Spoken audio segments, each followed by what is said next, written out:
I trust Reiki system, if I trust the universal life force energy, the answers are there.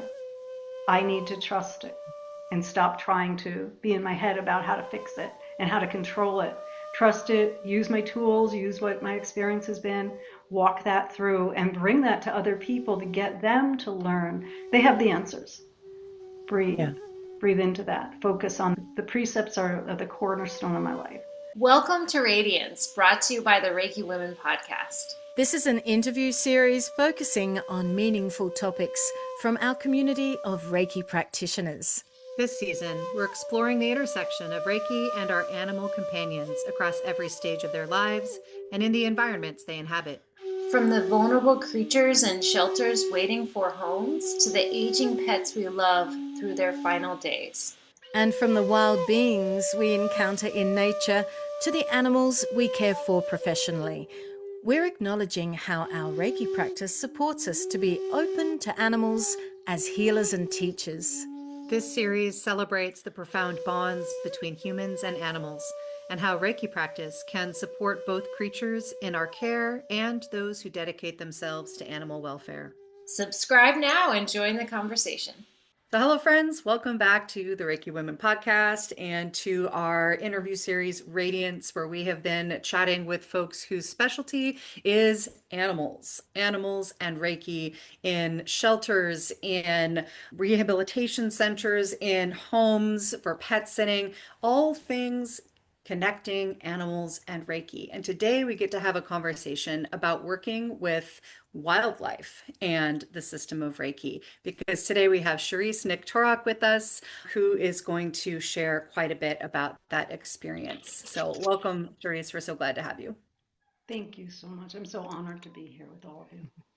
Yeah, it's been so much fun having these conversations, and I'm really excited about this one. Partly, I have to admit, because your vocational path is so fascinating to me, and I really look forward to hearing you talk about it a bit. So let's just start by formally introducing you through your bio to our dear viewers and listeners to get us started. So Cherise is a former attorney and an educator whose work bridges animal law, ethics, and compassionate care. She serves as a board member of the She serves as a board member and the director of policy and caregiver support programs for Safe Worldwide, which is a 100% volunteer run nonprofit dedicated to protecting endangered species and the environment through global education, community engagement, and partnerships with conservation organizations. Cherise also volunteers with a local wildlife rescue rehab release organization, providing hands-on care for injured and orphaned animals, and as a Reiki practitioner and teacher in both the Usui Ryoho tradition and the Let Animals Lead method. She founded Kindred Light's Healing Arts, a virtual community of holistic practitioners offering Reiki, meditation, yoga, and pet hospice support for people and animals. Certified as a mindfulness coach, Cherise brings a gentle, guided presence to those navigating life challenges, illness, and end-of-life transitions, including as Reiki hospice volunteer for dementia patients. Before her current work, she served as vice chair of the New York State Bar's Committee on Animals and Law and taught university courses in wildlife law, animal welfare, and healthcare ethics. With such diversity and richness of a vocational history, I am very excited to have this conversation, Cherise. Thanks so much for being with us. Thank you. So we wanted to kind of start there with that very interesting trajectory. And I'd love for you to tell us about some of the threads in your life that drew you to this focus, first on law, around the practice of animal law, and then shifting into wildlife rehabilitation with Reiki Incorporated. Just what's on the surface as you think about that trajectory of some of the stories, some of the threads that brought you to all of those places. Thank you. It was interesting hearing it all come back because it's a lived experience, right? It's not just, I mean, on paper, it sounds like it sounds, but I can go through those threads and see that life trajectory and how it led to this particular space and place in my life now. So, and I think in answering that, what comes to mind first is that it was a calling. Animals have been a part of my soul, I think probably before I was born, certainly from any time I can, anybody else can remember. And the goal, young life, was always I was going to be working with animals in some way. And life had other plans. I had whatever reasons that I chose to go a different path. And always, though, had this bifurcated, my whole personal life was devoted to animals. All my advocacy and anything related in my life was animal focused. But my professional life was somewhat diverse, obviously, from the healthcare ethics and working with the elderly and end of life care. And so I tried to marry those as much as I could, but finally just had I don't know what else to call it. We'll call it a soul crisis of just, this isn't working any longer. Whatever that calling is, that voice is that I think I'm marching along well with, it's no, you're not. And so I did a massive shift. I left teaching at the university. I've been teaching healthcare medical ethics for, gosh, 10, 11 years, working in healthcare law and ethics, and did a massive shift. I joined the New York State Bar Committee on Animals and Law. I shifted my teaching career. I didn't even know if I had an option for that, but sometimes how that happens, right? When you let go, the world opens if it's in alignment. And I got opportunities that they didn't just knock on the door, but they certainly presented themselves in ways I could gravitate and take them on, which then ended up being, I actually ended up, funny story, I ended up teaching in a shelter animal graduate program, forensics. I had no business being there. I had nothing to do with forensics and criminal law. But somehow I ended up there. But that shifted, and I got through that an opportunity to leave that program and end up in wildlife, international wildlife law and ethics, and then working in just teaching wildlife law and animal law and shelter law courses.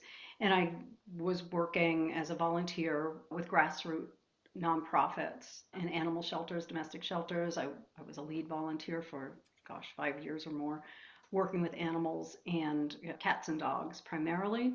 And along those lines, I had stumbled upon Reiki, fallen in to Reiki, really, because although I had made this massive shift, things were still not in alignment.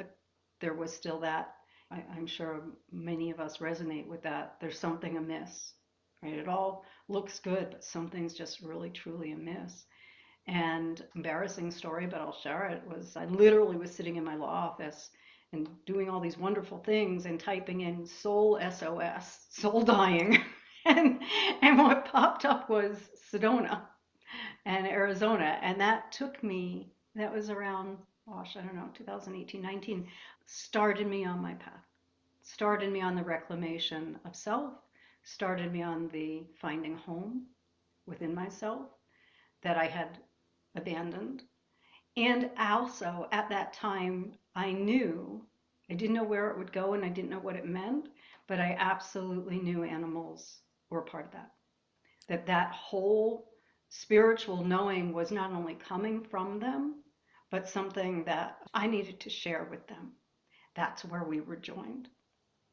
So I think to that end, rambling a bit, but I think to that end, it's really just been in the last 2 years, 18 months, we moved from New York, where it's been the East Coast, I'd spent my whole life, to Tucson, Arizona. And the first thing I did when I got here was to try to find a not-for-profit because I wanted to continue that work. And I was fortunate enough, blessed, to find a wildlife rehab rescue center. I knew nothing about quail and birds and lizards and Gila monsters and all manner of snakes I was terrified of.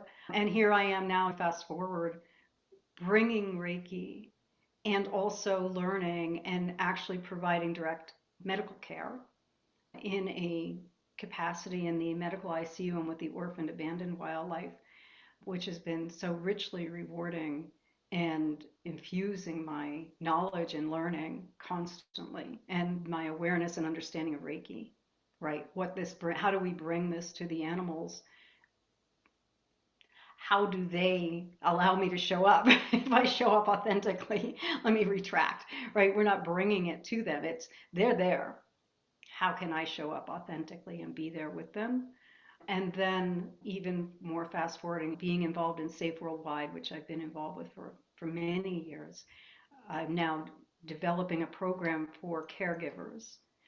So the caregivers in a mindfulness caregiving support, because the caretakers in the sanctuaries and the rehabs and the rescues, I always thought it was about the animals, right? It's the people are the problem and we need to be here for the animals, and I'm going to show up for the animals and I'm going to be there. And in this past year of humility, have learned deeply appreciation for the people. It's the people. Because if we show up in the right way for them, they're fine. They'll be okay.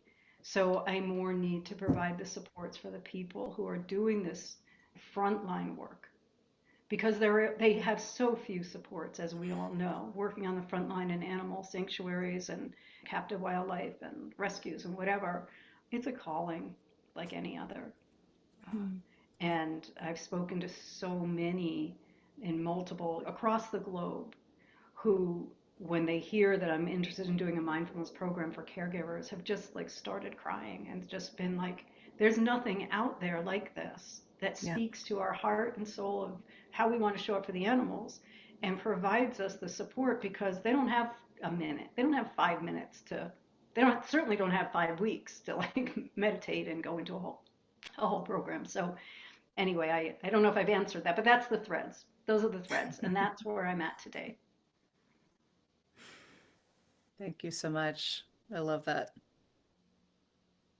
Charis, that was so beautiful, and I love how you described a calling, and it's like something in your soul you can't say no to, and yet you have no idea what you're saying yes to. And that confusion and that journey is just it's so epic, it's so extraordinary, but I'm so heartwarmed to see that you found your way through it and are doing this incredible work, and yet also marrying these two very different worlds, the legal justice aspect, but also that direct passion and curiosity for animals and desire to support them and show up for them. I love that. And I have my background in environmental science, my master's degree, and then I found Reiki, and I was like, well, I'm going down a different road, but I've always wanted to bring them together. So I am just very inspired by what you shared and your message and your life journey. That's really does take an incredible amount of courage to do what you've done and to say yes to that calling. So beautiful. So thank you. I'd love for you to share with us a little bit about the similarities, the differences. What is it like to sharing Reiki with wildlife as opposed to domestic animals? We've been mostly talking about domestic animals on this series, so this is a real cool departure from our conversations thus far. So I'm really excited to hear a little bit more about the difference that you've encountered between working with these different types of animals. Oh, thank you. And thank you for all of that encouragement and support. Yeah, it's a journey, right? It's been a journey. So I think it's interesting because I think that I work with both. Now, I have worked and work with both for Reiki space in domestic shelters, obviously with my own companion animals, and then with wildlife and with captive wildlife, and now in the rescue rehab. So they're actually different segments, right? Because they're in different places and phases of their own life, and animals in transition, both stages, both places. And it's an interesting question because I think that the similarities are great. Obviously, they're the ones that I'm sure people have talked about and we know, right? The similarities being animals are highly sensitive to energy, much more sensitive than people. Animals require their own agency. The more space they have, we don't want to be beaming and we don't want to be hands-on, and we're not bringing anything to them. They're the teachers, right? They're there, so it's our respect. But there is, I think, a subtle distinction, and I'm thinking about it in terms of the animals that I see in captivity, wildlife that are in captivity. Maybe they've been in a zoo, or usually have been exotic pet trade, whatever it is that they've ended up in that relationship with their environment, and shelter animals, and those that are actually in the wild. And I think that on the one side of it, I think it's an issue of trust. That's what I've come down to. In the shelter side and the captive animal side, I feel like there's been a breach of that human animal bond, a breach of trust. Yeah. That we have to, maybe sometimes we can mitigate it, maybe we can breach it back, and we can reach back in and bring them back in. But they've been associated with people, they've been somewhat in whatever good or bad capacity, they've been in an environment where they know people, they're more familiar with people. And then you have the wildlife where there hasn't been a breach of trust. They just don't want you. They got their thing going. Like they are wild animals. They accept that you are who you are, and they don't need to. They don't need to coexist. They don't need to co-create with you. We coexist, but they don't. They're not looking for that kind of attention. And so, with that, I think that the approach is slightly different. Again, these are nuanced differences, but when I'm in a shelter in a captive wildlife environment or even at the rehab where they have been exposed to people, then the requirement for me is to be in that space and in that Reiki light, but also recognizing that I carry with that not just my own Reiki light, but this other sense of it's well, all is well. It's not all people. There's a bridge, there's a space to come back if they want to walk it. And I'm that bridge if they care to walk it. And with the wildlife, there's this different space of I am in their space. Yeah. I am not offering anything at all. I'm just there. And I can get from them a curiosity at best. I can get, even if they alight upon you, it's not because they want your physical, and this, again, my opinion, right? This is my experience. Not that they want your physical touch per se, but you've opened up enough of a safe space that they're curious. They're curious to interact. And they may learn a trust, but it's never that same kind of depth of trust. So I think that's how I would answer that. And something else that comes up, if I can just go on a moment longer, there's something else that I've come to, and this again is my own personal experience, and this is like almost like the difference between a soul knowing and an existential knowing that I see with companion animals versus wild animals. So personal experience, like my soul cat who left me, I don't even know how long, it doesn't matter, every day she's with me. So however long ago, 3 years. But she was a healer. She was a soul journeyer with me.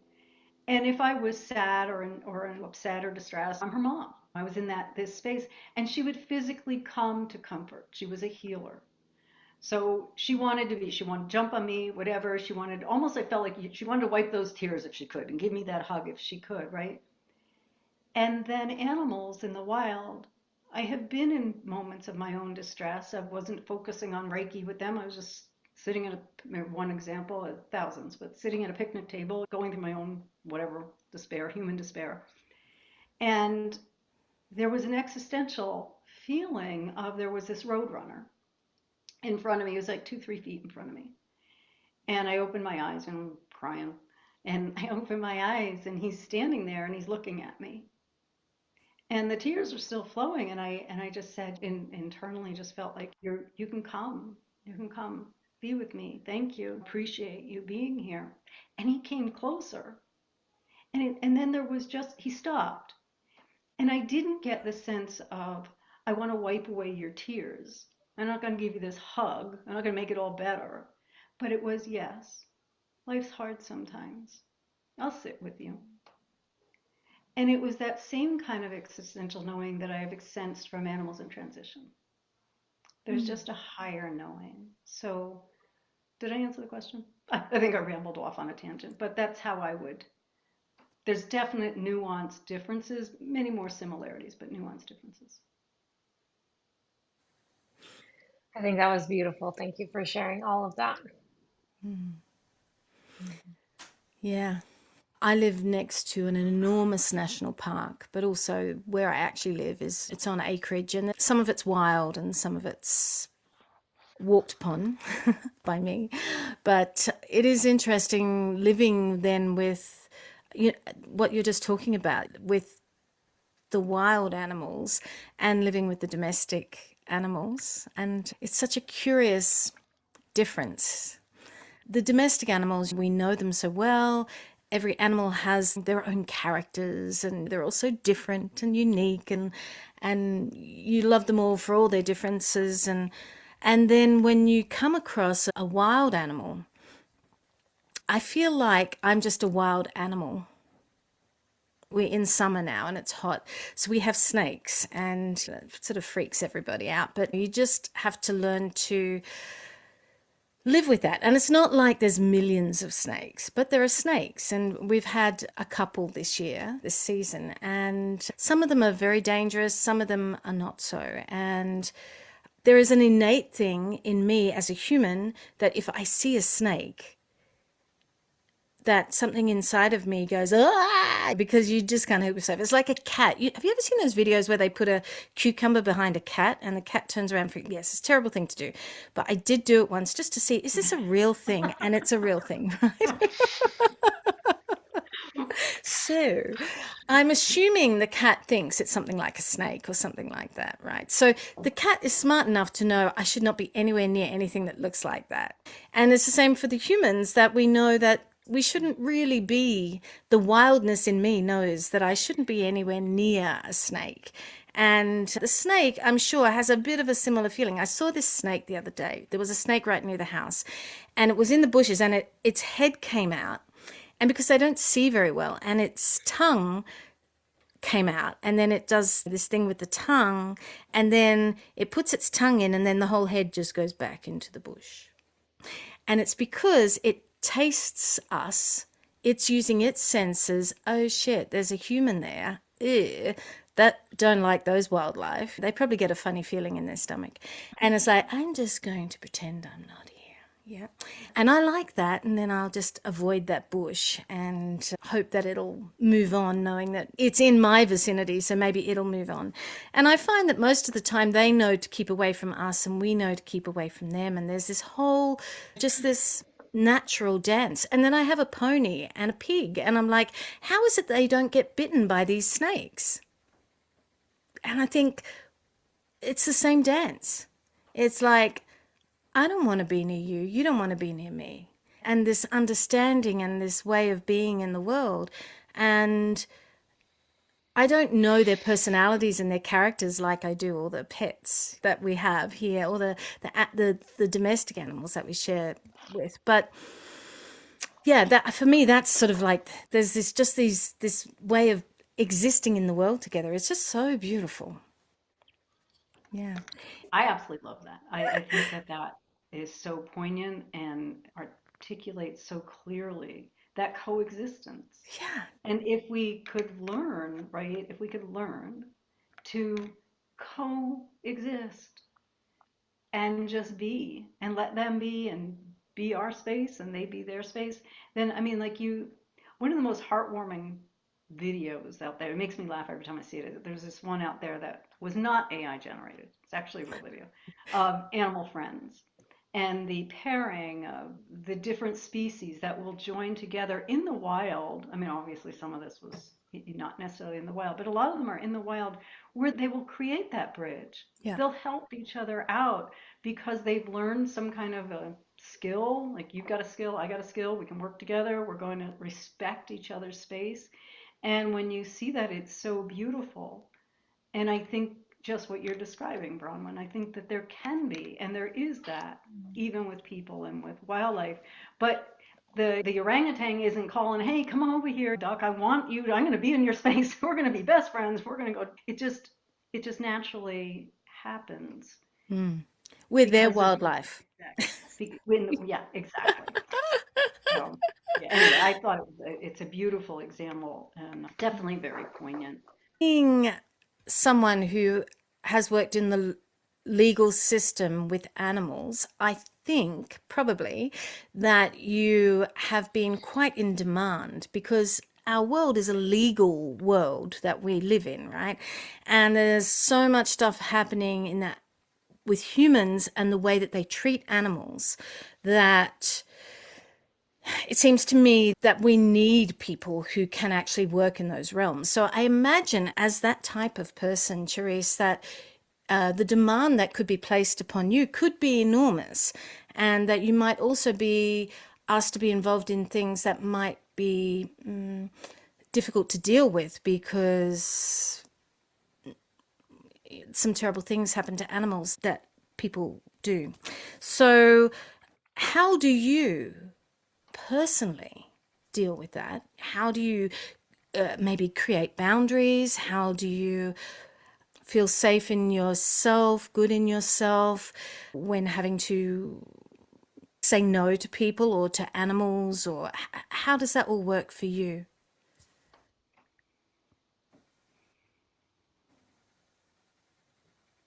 It's a good question.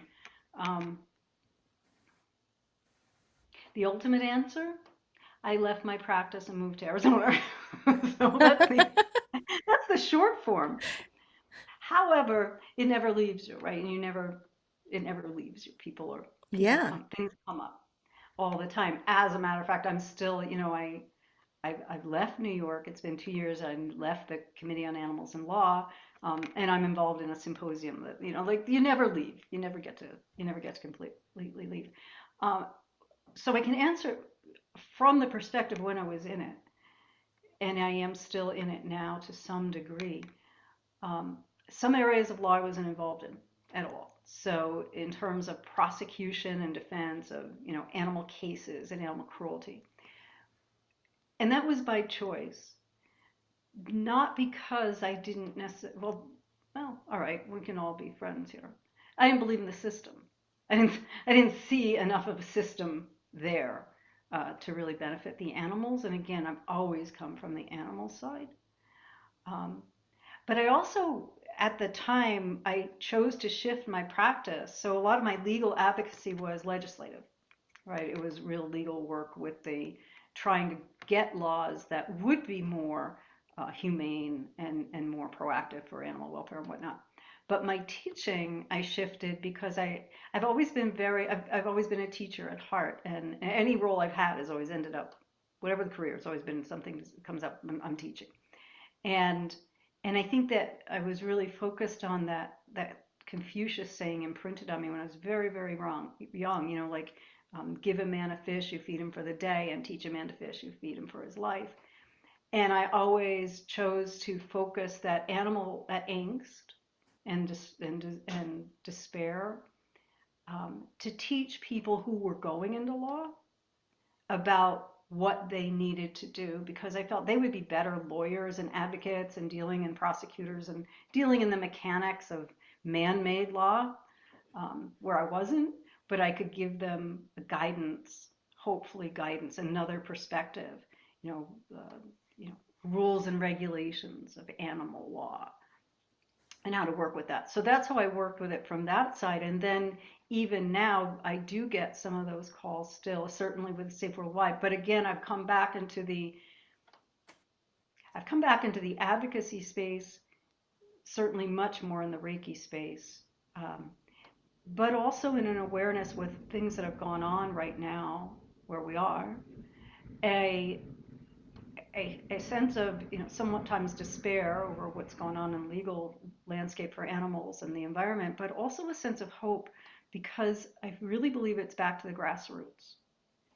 That grassroots legal advocacy, that doesn't necessarily need a courtroom, but it needs awareness and education. And I look back, I've had the good fortune, can't believe I'm saying this in public, of being this old, but I have the good fortune of having lived through seeing where these grassroots efforts became NEPA, right? The National, Environmental Protection Agency, the Clean Water Act became the, Endangered Species Act, where these things started from a living room with two like-minded souls, and grew into this massive, law that, yeah, now maybe we don't have so much our hooks in, but we did that. So we can go back and do that. And so that's where I see my role now. If people come to me with those kinds of still questions, um, fortunately, I'm not a practicing attorney any longer, so I don't have to worry about going to the courtroom. But anytime anybody comes to me with, we need to pass a law. Can you help us draft this law? I'm always looking at it from a grassroots perspective. Where are we doing at the local level? Where is that going to have the greatest impact here? Because I saw it work before and I think it's a good model. Have you felt that your own self-practice, for example, now with the system of Reiki, has that helped? And can you help other people who might be in the same position as what you've been with that? I think Reiki, the system of Reiki that I practice, that we, the Usui Ryoho system, and the Kathleen Prasad Let Animals Lead method, those two marry together because foundationally they're in the Buddhist traditions, right? Buddhist practices, my mindfulness training, all of that, but definitely the Reiki system itself is the only answer I have to confronting these issues and managing with what is going on. It's the only grounding force that I have every day to be able to breathe into, to say, all of the precepts, right, that come in, to be able to let go of the worry, learn discernment. What's the difference between worrying, about the future and, okay, this is happening. Can I do something about it? If I can, do it. If I can't, let it go. Letting go of the outcome of these efforts. If I trust Reiki system, if I trust the universal life force energy, the answers are there. I need to trust it and stop trying to be in my head about how to fix it and how to control it. Trust it, use my tools, use what my experience has been, walk that through and bring that to other people to get them to learn, to be able to, they have the answers. Breathe. Yeah. Breathe into that. Focus on the precepts are the cornerstone of my life now. I'd And love to to use build those on. tools, to really use those tools even for attorney. So moving into the attorney space and the science space, right? The science, the academia, um, learning to bring, I have learned not to walk into the room, hey, I've got this great thing and it's called Animal Reiki and I can show you how this is done now. I've learned. We don't talk about Animal Reiki. We talk about meditation. We talk about groundedness and centering and mindfulness because it's the same thing. And the animals don't care if I don't mention them by group. Um, but bringing them in, right? They don't care at all. I have really learned that humility of being able to like have everybody meet at the same level, speak our language, right? The human language, Yeah. and we can reach the animal plane that they need us to be on. Yeah. I'd love to kind of build on that a little bit more and get into some of the specifics. I love that you talk about the Buddhist grounding of the way in which we practice Reiki and that inspired the Let Animals Lead method. And the value you talked about, the precepts being at the center of your practice, as they should be, right? As we know, the precepts are the center of the practice. They are describing the outcomes of what we can expect when we're in the practice, as well as providing guidance with how we orient towards the world and towards ourselves and others. And I'd love to hear just some more specifics about how that shows up specifically when you're working with animals, how it helps to create a safe space, how it helps to be with animals who might be frightened or close to transition or just whatever that situation might be. Just really how that relationship that you have with the precepts impacts your work when you're sharing Reiki or being in Reiki with animals. So again, I think it's similar, the slightly nuanced difference between shelter and domestic animals, but I'll talk more about the wildlife because that's why you called me on, and working with in the captive animal environments, um, whether it's at the zoos or it's now with the rescue rehab direct care. So I think um, for me, it's the Reiki, the precepts, the self practice. It's almost for me like a musician muscle memory. I need to continue. I need to do the practice. I need to run the scales all the time so that when I show up and the unexpected happens, which 99% of the time, and I can't control it or address it as appropriate as I want to 99% of the time, I have an automatic response that can just help me immediately instead of like this, although I did do that the other day, but mostly help me going like that, right? To help me go like this. Let me ground. Let me just take 3 seconds because there's always a second, right? And if there isn't a second, what I go through in that mind space is if I don't have a second to just do like that, it was already over. So there is a space. There's a space for pause. And doing the self practice, doing the meditation every day, doing the running through the precepts, um, whatever my routine is, creates the muscle memory. And then when I'm in the moments, I have the pause as much as I hope I can have that pause. And also when things aren't going well or things aren't going, maybe this animal is really scared, right? I've got a pigeon with an eye that's missing, and I have to unfortunately weigh him and give him meds and whatever I need to do, and he wants no part of this. To be able to step back and ask, am I being authentic? Am I being true to my way of being? Am I saying to him, oh, come here, I can help you? I can't. He's in a really crappy space. And he got me, who's not I'm not a vet. I'm going to do the best I can with the training that I have. Um, am I coming from love? Am I letting go of worry and outcome? Am I being the best self that I can be? Am I letting go of any anger about what happened to him that put him in this position? Am I showing up with gratitude? Am I just so grateful for his presence in my life and the opportunity to be with him? And am I just being compassionate to myself and kind to the others who may not be reacting as I think they should, that could be helpful? Am I just having compassion and kindness for all of us that we're all in a situation we'd prefer not to be in? How can we best manage this? And I think that if I didn't do my practice every day, if I didn't, even when I think I haven't done my practice, I've done my practice. I haven't had it look the way I wanted it to look, but it's still just this part of me.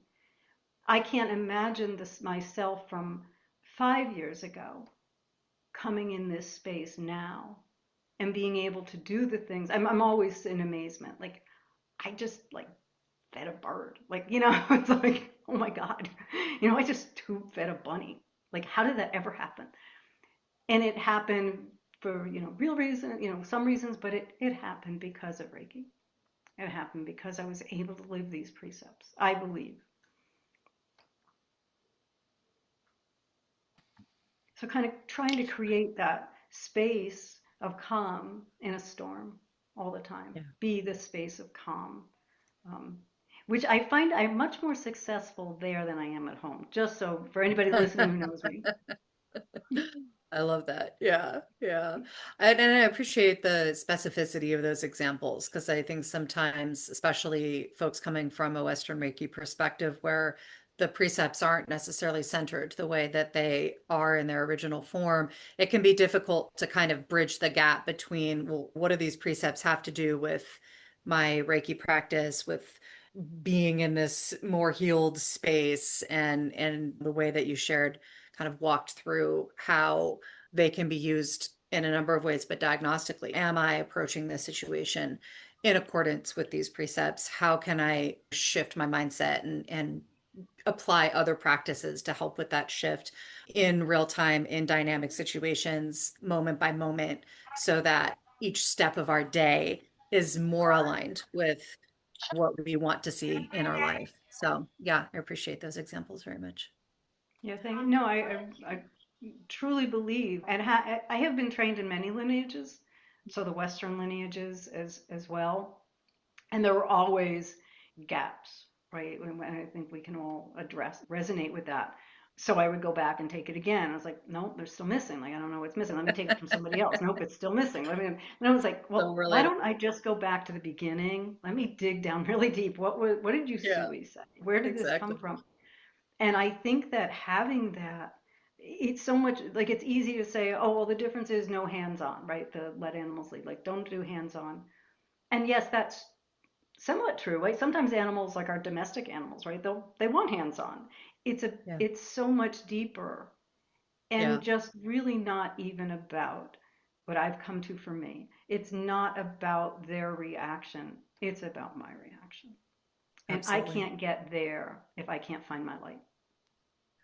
Well, in my transition, I've never been trained formally in animal Reiki, but my transition from Western Reiki, where I had become very dissatisfied with those gaps and frustrated with trying to find the what it was that was supposed to fill those gaps and not finding it, almost walking away from Reiki. The thing that finally bridged that gap for me was an animal Reiki class, just kind of a casual one for practitioners that a friend offered, not a full training, but just kind of here's an introduction to this idea. And I didn't know anything about that world. And it was there that I first experienced Joshin Kokyoho, and I first experienced contemplating the precepts as, again, a dynamic way of being in the world. And it was like, ha, finally. And while I never went in the direction of formally practicing animal Reiki, it just has that special place in my heart because of the way in which the Let Animals Lead method in particular has not only really understood things about the Japanese origins of Reiki that are significantly lacking in most Western Reiki training, but really saw the fact that, oh, this is actually the most appropriate way to bring this practice to the world of animals. And I would argue to the world of people as well. But yeah, I just always have a soft spot in my heart for animal Reiki as a discipline and as a point of focus. Well, and I have a similar way because obviously when I came to it, I didn't start with animal Reiki. I came with Right. the westernized versions and whatever, and how many iterations of that was. But it was always, and then it was, oh, and at the end of the class, they'd be like, and we're gonna do animal Reiki now, and they stick your hands here, and here's chakras for animals, and here's this, and here's that, and I was always like, I don't think so. I don't know why I don't think so, but I don't think so. Is there something else? And I found Kathleen Prasad in the Let Animals Lead, and then it just started to gel. Like, yeah, that makes much more sense. We are not just animals are not just fuzzy people. They're their own beings, and they have their own way. I guess I love for us to bridge into a few stories about your experiences. And I'm going to try to bring two thoughts together. And I'm not sure how well I'm going to do this, but I know, well, you saw my kiddo here in the background. But when my kids were really young and learning their animals, they would learning their polar bears and elephants and tigers and bears. And I felt this immense sense of hopelessness because I thought in my children's lifetime these animals could go extinct and we just lose them, right? And they're gone like forever. And I think that if we lose animals like fully, like the rhino going extinct, like we're losing a piece of our soul. And it breaks my heart, like really deeply. Okay, Mom. But there's hope, right? There's so much hope. And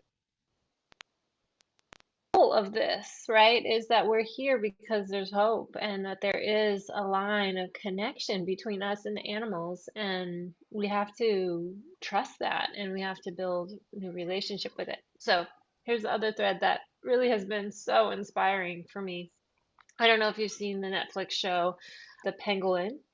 And it's this whole series about how they rehab this one penguin that is just this very endangered animal that's been trafficked because it has a connection in Chinese traditional medicine and is used for some tinctures and some things like that.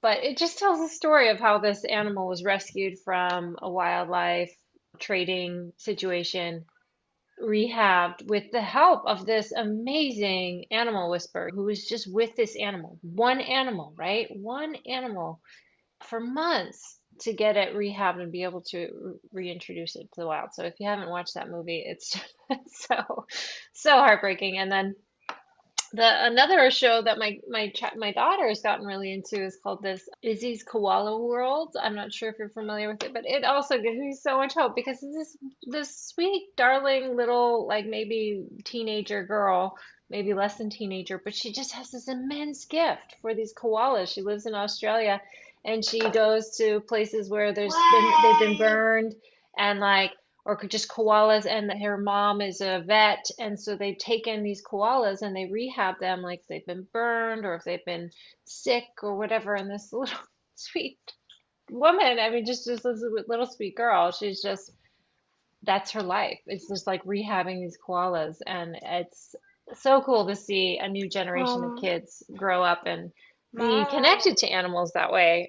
And anyways, so I was just when I've seen these shows, I just feel that there's a sense of hope, like because of people like you, of people who are willing to follow their calling and support animals. So anyways, I thought maybe you could share some of your experiences that I'm sure give us all a sense of hope in this world.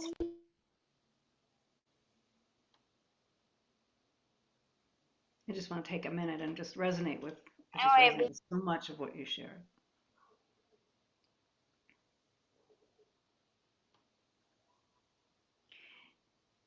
And it ties in with what Bronwyn was asking earlier. How do I address it, right? How do I show up? When we know these, so from a legal perspective, from the animal advocacy perspective, how do you show up when you know? If you listen to the science literature, I used to be a science god geek, and I'm not now. But if you still listen to the science whisperers, you know that no matter what we do, we won't save the polar bear. 50 years, they just will only be in captivity. And we know that as much as we can know something, right? We know of the individual cases, the Tilikum, the whale, right, who part of blackfish, like animals in captivity, the terrible animals that are being trafficked, the number of bonobos that were stolen from the Congo for a zoo or whatever, and the mothers that were the number of animals that were killed and mutilated to get these little babies from them. All of these things, and these are species that are highly endangered. The pangolins, I love that you brought up the pangolins. The Tiki Haywood Foundation is one of the partners for Safe Worldwide. And they're based in Zimbabwe, and they do a lot of pangolin rescue, and they're actually coming out with a documentary on pangolin rescue. And so we do a lot of work with them. And how do you do this? How do we suffer this grief, right, Carrie? And how do you carry this? And it brings to mind for me a Han quote that I love, or actually a teaching, which is that we need in our world today to be meditators, artists, and warriors. We need to be the meditative practice, right? Our precepts, right? We need to be able to get to this space of universality and seeing our light. We need our artistic nature to bring this in creative ways to the children, because they are the next generation. They are the stewards. We need to kind of get out of the way and guide them in creative ways so that they're inspired, like we were inspired. Like our hearts opened from the time we were young, right, to get here. And then you need to be the warriors. What can we do with this spirit that says, I won't give up hope, because that's so easy. We're bigger than that. We're stronger than that. We can not only have passive hope, oh, I hope things get better, but we can be active hope. We can be the hope, because we can bring it to the children. And education, for me, is my key focus point, where I feel is the most important.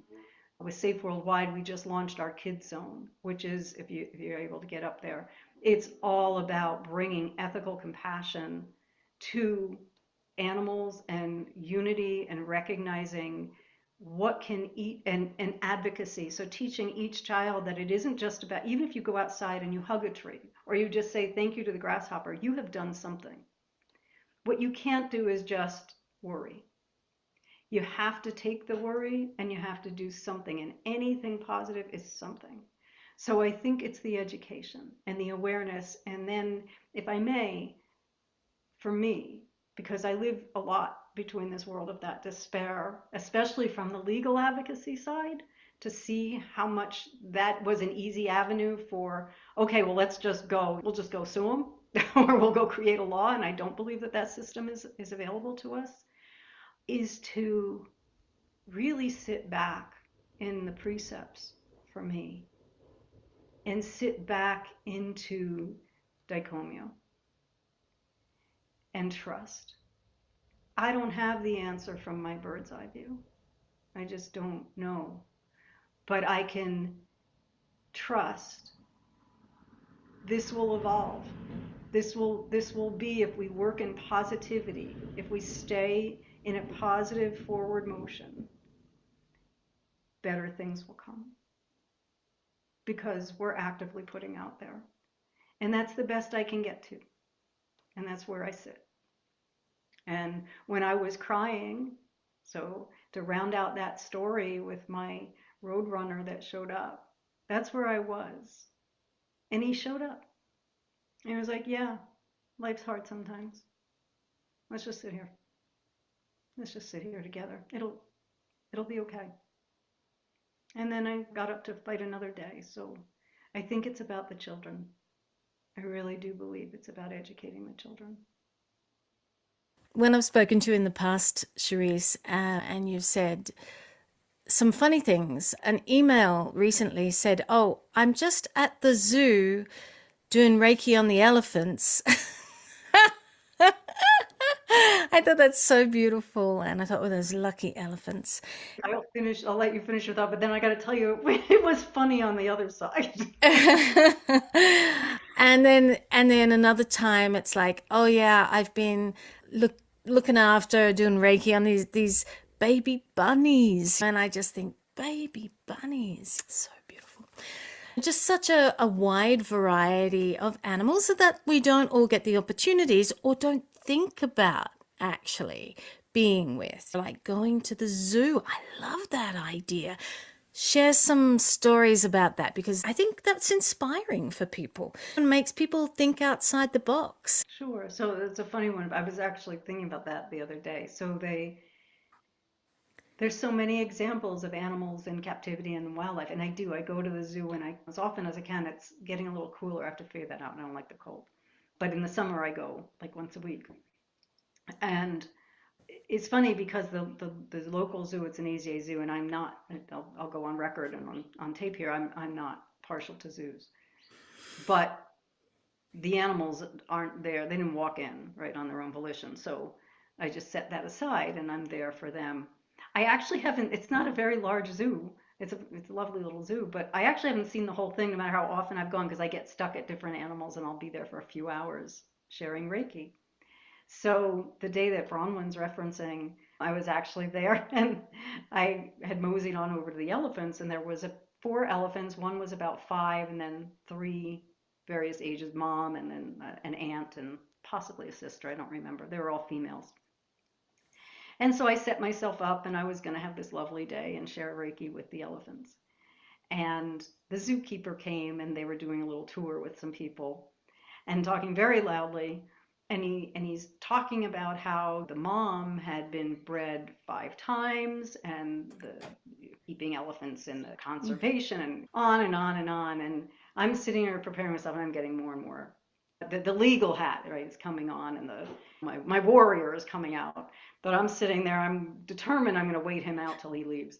And he keeps going. They keep asking questions, and this was before we got on. And so they're going about their whole spiel, and he talks about the little elephant that's been there. It's 5 years old, and he's with the mom. Now, keeping in mind my being so perturbed, the elephants were happy, or were demonstrating behaviors that were comfortable, right? Better or worse.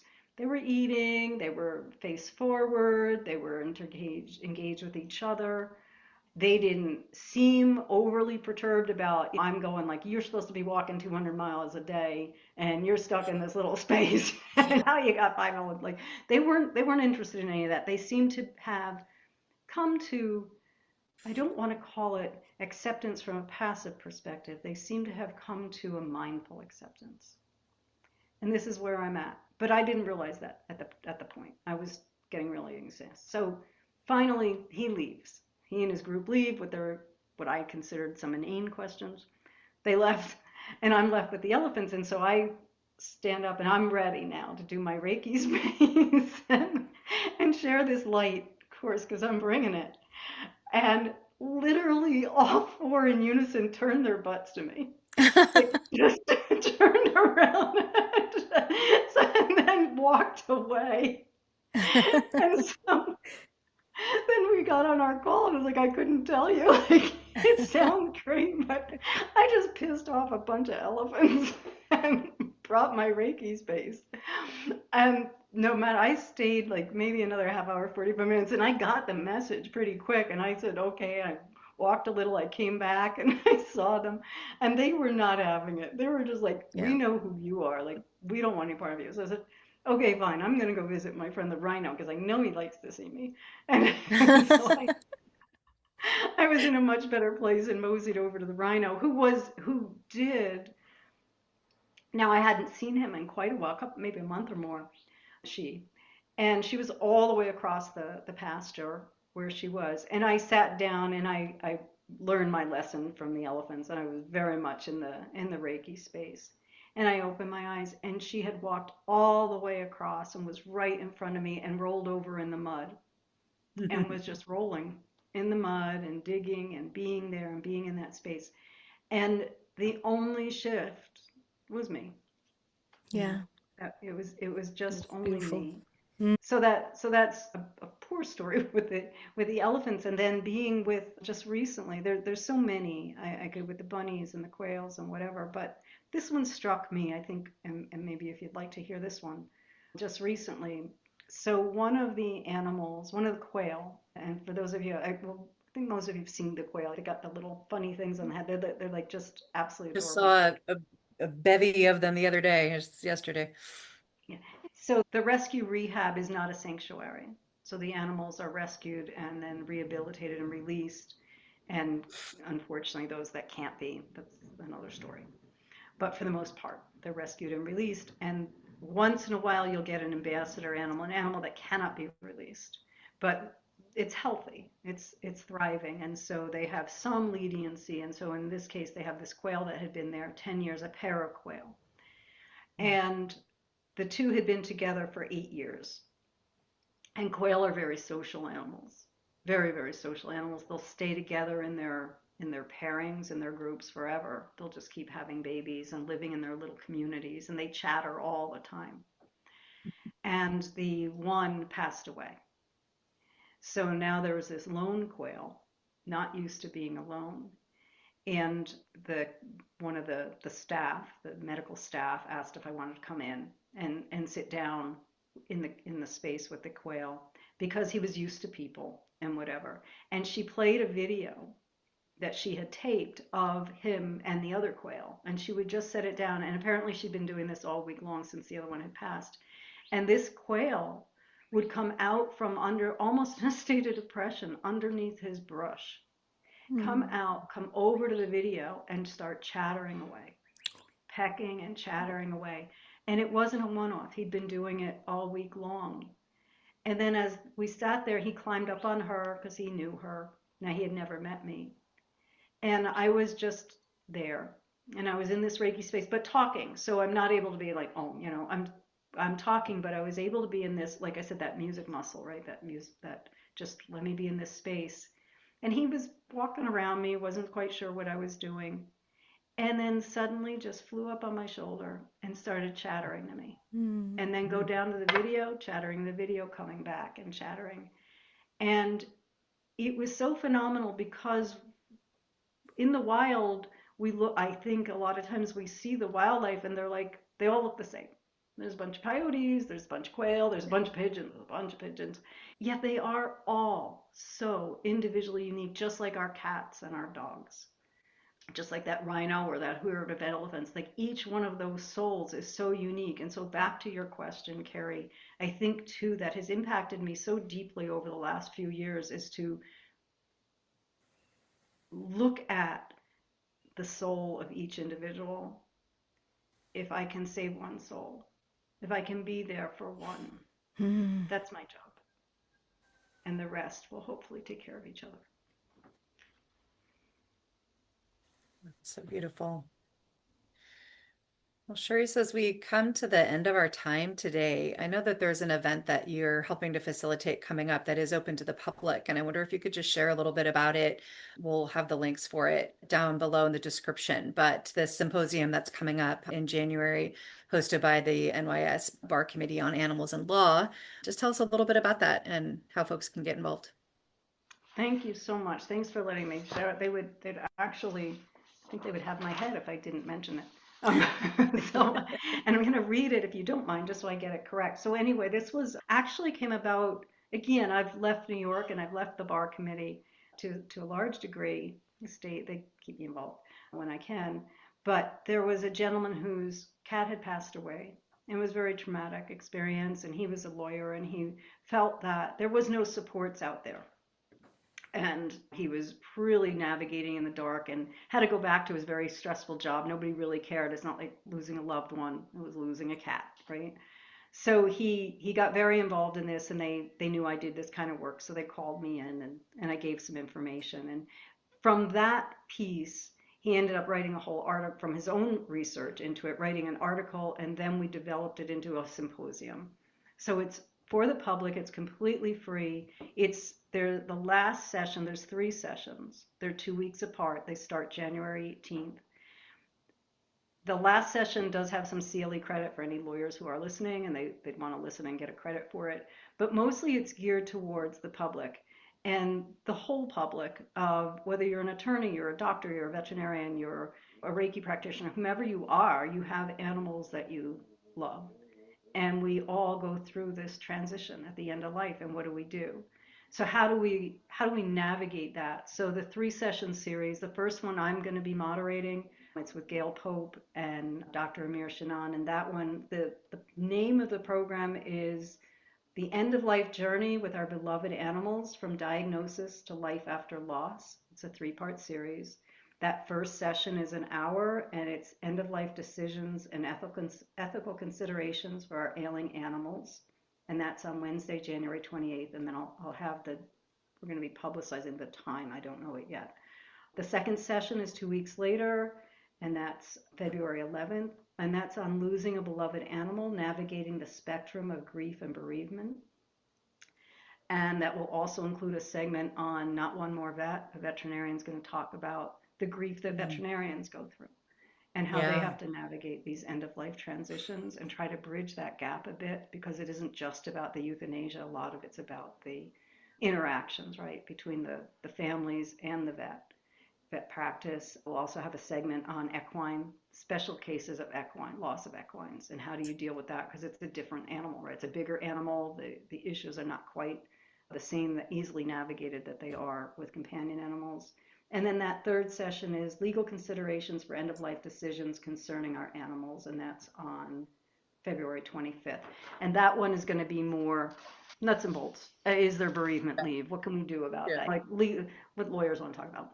I was just going to say, most of it is still geared towards just what do you do? Like what are the laws? I mean, we don't like to talk about it, but what are the laws of when your animal passes away? Can you be buried with them? Can they be buried with you? How do we manage that state to state?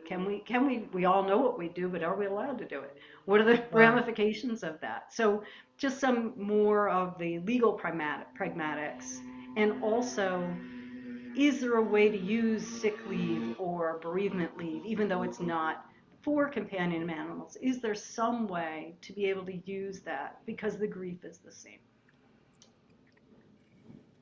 I love that for so many reasons. I mean, first, just again, the coming together of your unique vocational journey in this event. I know it comes together in many ways, but I love the beauty of that. And then the public facing nature of it. It's a great service. I do a lot of volunteering with the Center for Loss and Hope here in my town, and they do grief support services in a wide range. They're not a part of a hospice organization, and they have a loss of pet bereavement group that is an ongoing thing, because it's acknowledged that it's a very specific and incredibly challenging form of grief that isn't always appropriately acknowledged in the way that when we lose a human loved one, it is. So I so appreciate that. And all of what you shared with us in this conversation. It's a really unique kind of niche in the world of Reiki that you live inside of. And I really appreciate getting to share that with our community here. Thank you so much. Any final words from the two of you, Bronwyn, Carrie? No, but thank you, Cherise. Lovely to hear all your stories, and give my love to the baby bunnies. We haven't had, I miss the bunnies. Thank goodness, right? Good thing there's no little baby bunnies because it's winter, so we don't have so many orphans and whatnot. But yeah, I don't want them to come in because that means there was a problem. But if they come in, I'll be ready for them. Yeah. So thank you. Can I just shout out, Michaela, what you mentioned? If you want to shoot me a resource, or if any of you have resources that you'd like to share for this symposium, again, this is free and for the public. And so we're gathering from if there's some reputable resources for grief and bereavement, anything that you're aware of, hospice, we're going to pop them up there so the public has some of that information. And Michaela, thank you for I have thought for a very long time about the irony that here I am with these lawyers now, getting them to do something about hospice that I cared about for years, and they didn't want to listen to me. And it's like I had to leave to do that. Okay, I had to move. It took that one cat. That one cat that was just like, I can't move on from this. This has to be addressed somehow. Right, exactly. And that sad thing about there's nobody out there, there's nobody who cares, there's nothing out there. And it's like, that's not true. We're not doing a good enough job of getting that message out. There's a lot out there. So thank you. All right. Well, thank you so much for being with us for the Radiance series. Share your stories in the chat. Share what matters to you from this conversation, your own stories from the comings together of the threads of your life as they intersect with the system of Reiki, with animals, with whatever matters to you. We are so grateful to have you with us in this series and on this journey. Until next time, tune in again. We love you. Bye.